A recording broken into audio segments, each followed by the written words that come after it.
What's up everybody, Smooth Cosplayer here, your favorite salsa dancing cosplayer.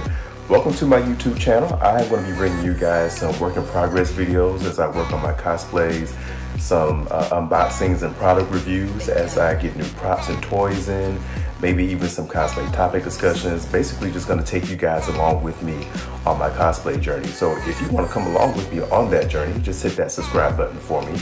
I figure I better catch you guys up on the journey so far. So let's hop in the time machine, go all the way back to 2008. No, I haven't been cosplaying for 10 years, but that's when the seed was planted, so to speak. My job at the time used to be located in Buckhead, Atlanta, right across the street from Lenox Mall. Yes, I'm based out of Atlanta. And we moved to a building that is right in the middle of downtown Atlanta. This building happened to be right on top of the food court that everybody hangs out at during Dragon Con. If you guys don't know about Dragon Con, I don't know what rock you've been living under, if you've been in the cosplay scene at all. Anyway, Dragon Con happens every Labor Day weekend. So from about 2008 till I finally decided to go in 2012, 4 years later. Yes, I'm a really big procrastinator. But yeah, every Thursday and Friday at work, on Labor Day weekend, if I would go downstairs on my 15-minute break or my lunch break, I would see just the overflow of all the cosplayers. I'm like, oh snap, this is legit. I need to get down on this. I mean, I've been a geek since being a geek, but I'd never heard of cosplay. So this stuff blew me away, and I'm like, okay, I gotta get down on this. And between that and the fact that all my coworkers were geeks, they'd always talk about Dragon Con. Some of them even worked at Dragon Con. With all of that, I'm like, okay, I gotta go at some point. Like I said, procrastinator, took me about 4 years to finally pull the trigger and go.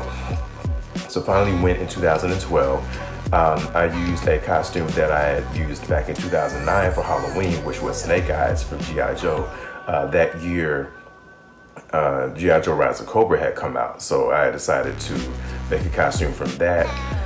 So I made upgrades to that because I figured, okay, I've seen all these other awesome cosplayers. Their stuff is legit.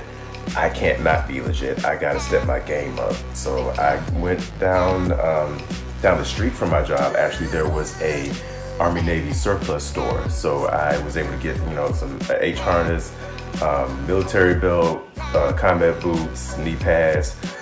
Just really got a chance to upgrade my costume, and I was a whole lot more happier with how it looked. I will pause right there real quick while I'm thinking about it. If you are new to cosplay, if you're looking at getting into cosplay, I know how intimidating the cosplay world can be.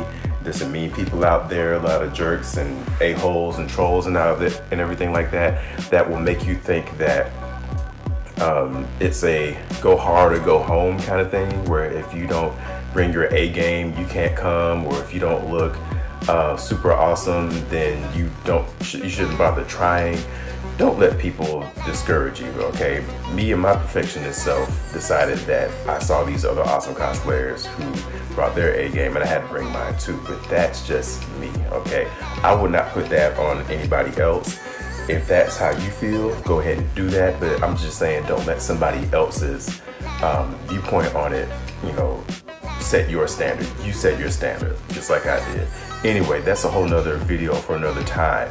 But yeah, I went to Dragon Con for the first time in 2012. I had the hardest geekgasm while I was there. I was hooked on cosplay from there. I actually didn't even go to any panels, only went for one day for Saturday that time. Didn't go to any panels. All I did was just soak up the cosplay and take pictures of awesome people. I got my picture taken a whole lot more times than I thought I would. Yeah, I was stuck from there. So ever since then, yeah, I've been to Dragon Con every single year. Eventually started going out to other cons. Between 2012 and 2014, I actually only went to Dragon Con because I didn't know what else was out there. And again, I'm a procrastinator. But yeah, I eventually found that there were other things out there. Started going to other local cons like Pensacon, down in Pensacola, local Atlanta cons, Anime Week in Atlanta, MomoCon. Yeah, just started venturing out from there. I still have not been to New York Comic Con or San Diego Comic Con, but whenever budget and time and PTO permits, I will finally go. As far as cosplays are concerned, got about 15 different characters, about 17 different costumes, because one character I do 3 different versions of. A big chunk of my cosplays are G.I. Joe cosplays. Obviously a big G.I. Joe fan, yeah. Speaking of which, this shirt, yes, I wore this for a reason. A slight shameless plug there. I am part of the Finest, a G.I. Joe costume club. Of course, we dress up as G.I. Joe characters, but we also try to do a lot of charity work. Every year, this is not the only thing we do, but one of the big things that we do is we have our Girls of the Finest calendar. Another slight shameless plug here. This is not the most recent one. This is from 2016. I just happen to have this lying around here. But basically, all of our wonderful lady members will dress up as, there's plenty of awesome female G.I. Joe characters that they dress up as, Baroness, Scarlet, Lady J, Jinx, the list goes on. So they'll dress up and pose for the calendar, and the proceeds from the calendar will always go to some sort of military charity. I think we switch it up every year. The first year that I was involved with it, I think it was the first year that we did it, was actually, we did the Wounded Warrior Foundation, if I got that name correct. I apologize if I didn't. We also have done the USO. We've done, I'm going to stop there because I'm going to forget these names and get them wrong. I don't want to do that. But yeah, so we try to take care of the veterans because they take care of us when they're over there fighting for our freedom, and we need to do a better job of taking care of them.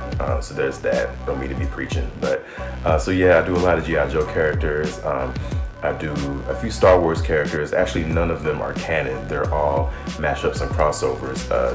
Some of the cosplays that I'm actually known for are those. I do a mashup of Jules Winfield and Mace Windu, Jules Windu, 2 Samuel L. Jackson characters, mixed those together.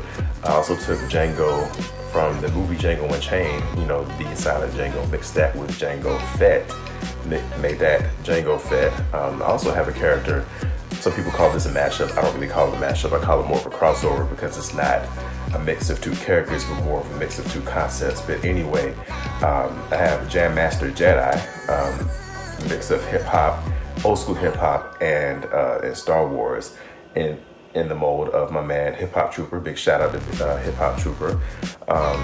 So yeah, Star Wars, G.I. Joe, X-Men, Walking Dead, Mortal Kombat, even dabbled in some wrestling. A lot of the guys that are in the Finest with me, we have a group called Legends of 80s Wrestling. So we take wrestlers from the late 80s from WWF. Yes, it was called WWF back then, not WWE.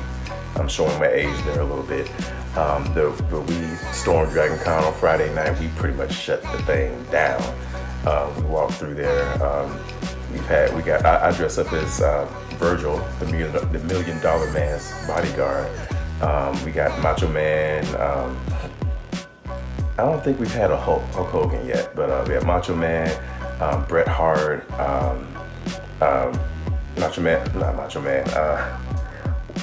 I'm ashamed for forgetting his name, Roddy Piper, rest in peace, Roddy. But yeah, crap tons of famous legendary wrestlers there. So yeah, there's that.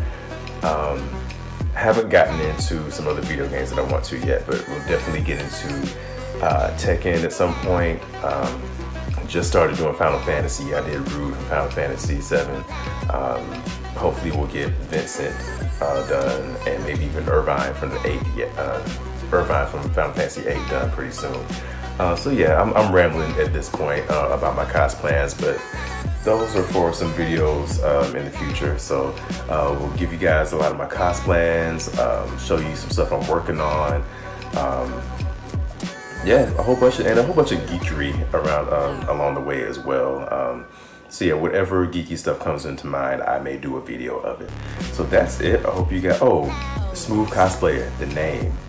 No, I am not, it's not some ladies man, smooth operator kind of thing. A little bit about me, my original hobby slash passion slash addiction is salsa dancing. I've been doing that since 2002, been teaching it since 2007. So in 2007, when I made a website for my lessons, I figured, okay, I may need to make a name for this, some kind of catchy name that's gonna catch people's attention. So I came up with Smooth Salsero. Smooth because of all the compliments that I got on my dancing, the most consistent one was that it was smooth. That set me apart from a lot of dancers, because most salsa dancers, especially the guys, tend to be kind of oozing machismo, super flashy, super flamboyant, very powerful and flashy. While I can do that when I need to, my dancing tends to reflect my personality. So I'm a lot more laid back and chill and just kind of fluid. So that's where smooth came from, you know, spelled incorrectly on purpose. And salsero is just Spanish for salsa dancers. So Smooth Salsero, when I decided to make a cosplay page, I just swapped out salsero for cosplayers, so that's where Smooth Cosplayer came from. So yeah, that's it. That's pretty much me and what I'm about. I'll dabble into more of me as we continue on with these videos. But like I said, if you are interested, if you like what you see here, just hit that subscribe button, and I will see you guys again soon.